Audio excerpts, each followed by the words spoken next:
Hello बच्चों, let's read this question. The question says which of the following is responsible for excretion of dilute urine. तो dilute urine यानी इसमें water content ज़्यादा है, कौन responsible होगा डाइल्यूट यूरिन के लिए?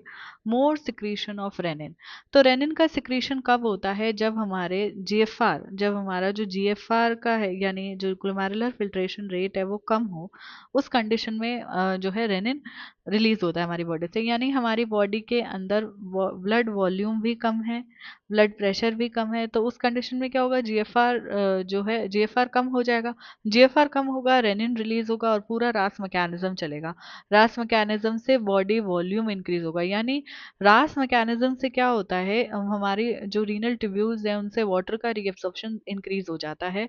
ठीक है, हमारे इलेक्ट्रोलाइट्स का रीएब्जॉर्प्शन इंक्रीज हो जाता है।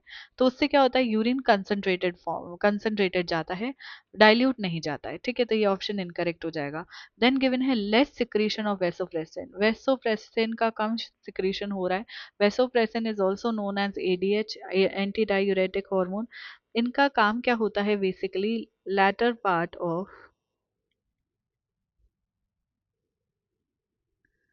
रीनल ट्यूब्यूल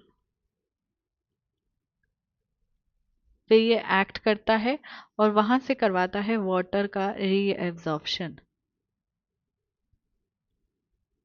ठीक है, ये इसका काम होता है और ये करता है ब्लड वॉल्यूम को इंक्रीज। ठीक है, ब्लड वॉल्यूम को इंक्रीज कर दिया मतलब कि यूरिन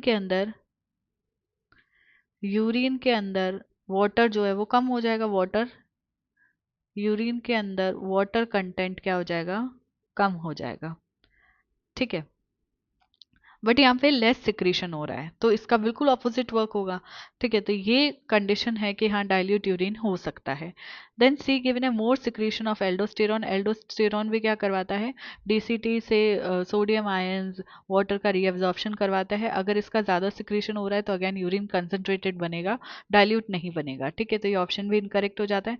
देन गिवन है lesser secretion of potassium ions into the filtrate. तो अगर फिल्ट्रेट में पोटेशियम आयन का कंसंट्रेशन कम है तब भी जो है वाटर का सॉरी जो यूरिन है वो डाइल्यूट नहीं होगा। ठीक है, डाइल्यूट नहीं होगा, तो ये भी क्या हो जाएगा? इनकरेक्ट हो जाएगा। डाइल्यूट क्यों नहीं होगा इस कंडीशन में? क्योंकि अगर के प्लस आ रहा है, के प्लस आ रहा है, ठीक है, के प्लस आ रहा है तो उससे कोई फर्क नहीं पड़ता क्योंकि जो हमारा वाटर है वो बेसिकली सोडियम क्लोराइड लवर है, तो सॉल्ट लवर है अगर हम बोलें तो जहाँ सोडियम क्लोराइड जाएगा वहां पे वाटर चला जाता है। तो अगर वहां पे एब्जॉर्प्शन हो रहा है और सिक्रीशन कम हो रहा है तो एब्जॉर्प्शन के अंडर तो वाटर जा रहा है। ठीक है, तो हमारा यूरिन तो कंसंट्रेटेड बन ही रहा है, अगर के प्लस आए ना आए उससे फर्क नहीं पड़ेगा। ठीक है, तो ये क्या हो जाता है? ये भी इनकरेक्ट हो जाता है। हमारा जो करेक्ट आंसर चला जाएगा that will be option B.